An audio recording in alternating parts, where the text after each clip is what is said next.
diversity, not just skin color, but in all forms. What about disabled people? Terkini with Nandini. But I just took a trip down memory lane because for some odd reason, I just saw a content about skin whitening creams, and it brought me back to like the 90s and early 2000s when all our TV channels used to be filled with every 10-20 minutes there'll be like a Fair and Lovely ad. Yeah, do you guys remember that? No. I didn't grow up here. I'm sorry. Same. I don't know. Me too. No, I'm on. You know what? Yeah, I remember that. Remember that? I'm only speaking to Hafiz because the other two never grew up here. So yeah, it's an ad consider yourself ignored. It's an ad where you use this product and then Suddenly, guys or people will accept that's you right. better if you're fair skinned. Correct. So it's like either you don't get a job because you're dark, or you don't. The guy that wants to, because you're a cattle in a car. Because you're basically kambing in a kandang, right? So the guy will come over to the house. It's always like India and all these ads. The guy will come over to the house. He will see the girl and he'll be like, oh, don't lah, cause she dark. And then 1 month later, he will run into her somewhere and she fair already because she used Fair and Lovely for 8 weeks. Ta-dang. Yeah, so it's basically saying that if you're fair, then your life is going to be better. Like seriously, it's as simple as that, the narrative. And it really is my favorite topic because people will be like, oh no, racism is bigger than skin color. But I'm sitting here thinking, right, people can be racist and still accept people simply because they have fair skin. Yeah. So like, if it's okay if you're a fair-skinned African, someone of African descent. It's okay if you're an Indian who is fair-skinned because it all comes down to skin color. I swear, like whether or not you get the job, whether or not you keep the job, whether or not you get the whatever, the guy, the girl, everything really comes down to skin color for so many people. Yeah. Are Malaysians still obsessed with Of course fair they skin? are. Look Yes. around. Okay, simple, right? I think the best way to analyze is that you look at ads. You look at ads and you see who are in ads. They will say, oh, we include all races, but you only include people who look like Pan-Asian. It's always like, that's why I say it. I really want to be half white. I think life would be like 10 times easier for me. I swear to God. Yeah, I must say it's Malaysians are obsessed with having fairer skin, or I gotta say Asians are obsessed with having a fairer skin, but growing up in America, it's the complete opposite. If you're pale, if you're fair, you're considered a weirdo. Oh, really? People want to get tan over there. Tan is the way to go. Yeah. So I find it absurd to think why they just think fairer skin equals beauty over here. It's weird. It's so weird. I mean, I've kind of fell prey to that as well. I remember when I was 22.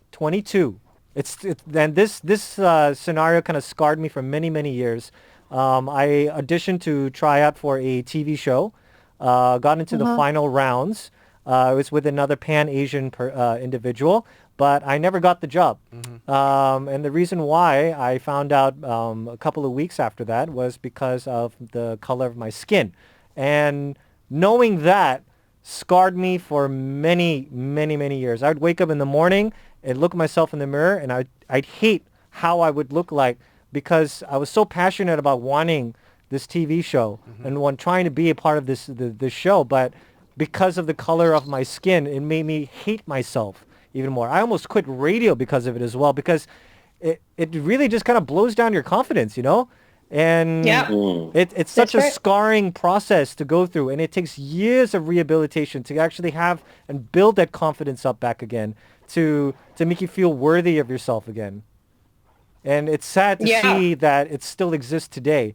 I hardly see anyone who is of a tan color, be on TV or be successful. Yeah. There are so many talented individuals out there. No matter what kind of skin color you are, there's so many talented individuals, but because you don't fit TV, you don't fit this kind of persona for, like what Gibo said, this Asian mentality that fair means success, It's kind of really disturbing to kind of see. Yeah, we sort of but then again, right, here's the thing, so few of us question it either. Most people are just like, oh, that's life lah, which is why people end up buying and using all these toxic skin whitening creams because they feel like, right, I've seen so many countless interviews on people talking to women and men who use really dangerous cancer-causing skin whitening creams. When they ask, like, this is dangerous, why are you doing it? They're like, it's either this or I die, because it feels like when I can't pursue my passion, or if I can't, get a job or live life, without feeling miserable all the time, then what's the point of being alive? Then I might as well take this risk and use all this, dangerous creams just so that that my life feels a little better. Opportunities aren't snatched away from my hands because I am dark skinned. As someone who is dark skinned, I've never used skin whitening creams. I have amazing parents who always kind of educated us on that. But at the same time,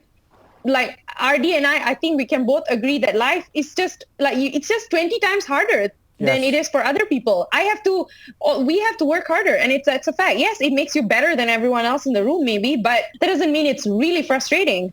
Yeah. Yeah, it's what it is. It's just discrimination, and discrimination is always wrong. It's never right. Yes. Yeah, which is why I think we need to start calling people out. We need to start calling, like, you know what, we don't even have to go outside of Malaysia. We have to start with our own country. I think it's really high time we call ad agencies out for only casting a certain kind of people. We call basically everyone who has the power to make a change and, still refusing to make a change by saying, oh, clients don't want that. Like, you are the one who's supposed to change people's perception. Yeah. I think people just walk around not realizing that everything we see online don't reflect reality. Malaysians don't look like that. The people you're looking at are half white. Yes, some of them happen to be Malaysians, but that is not truly reflective of the Malaysian society. Mm-hmm. Yeah. So diversity, not just skin color, but in all forms. What about disabled people? Mm-hmm. Do we see them in ads? Do we see them as normal people living normal lives? We only see them when we want to use the disability card. So this whole discrimination, right, it starts with skin color and it runs very deep. Yes. And seriously, we need to stop. We need to call them out. If you see it, call it out. Hold people accountable. Hold them to higher standards. Force them to change their perception and their behavior. Because if we don't do that, they will continue to do this, and that's oppressive in its nature, in itself. Fly FM, today's hottest music.